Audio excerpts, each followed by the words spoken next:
राष्ट्रवादीच्या विलीनीकरणाची वेळ आल्यास भाजपाशी चर्चा करावी लागेल असं सुनील तटकरे यांनी म्हटलं आहे। विलीनीकरणाची वेळ आल्यास भाजपच्या वरिष्ठ नेतृत्वाशी बोलावं लागेल असं तटकरे म्हणाले।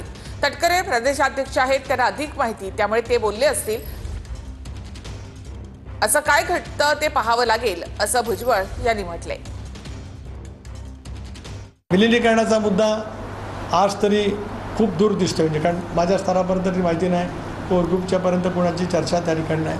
आणि त्यानंतर सुद्धा आम्ही निर्णय घेताना भारतीय जनता पक्षाच्या शीर्षस्थ नेतृत्वाने सारासार विचार करत आम्हाला सोबत घेतलं। तशा वेळ स्थिती त्याला भारतीय जनता पक्षाच्या केंद्रीय नेतृत्वाजवळ सुद्धा आम्हाला चर्चा करावी लागेल, पण ती वेळ येईल तेव्हा। आज तर काही विषयच नाही ना। तर असं आहे ना की ते पक्षाचे प्रांताध्यक्ष आहेत, त्यामुळे त्यांना त्या बाबतीमध्ये अधिक माहिती आहे, त्यामुळे त्यांनी ते स्टेटमेंट केलं असेल। मुळात असं काही घडतंय का हे सुद्धा आपल्याला पाहावं लागेल आणि मग त्याच्यावर काय कॉमेंट करायची, पण मलाही ते माहिती नाही की मुळात असं काही घडतंय।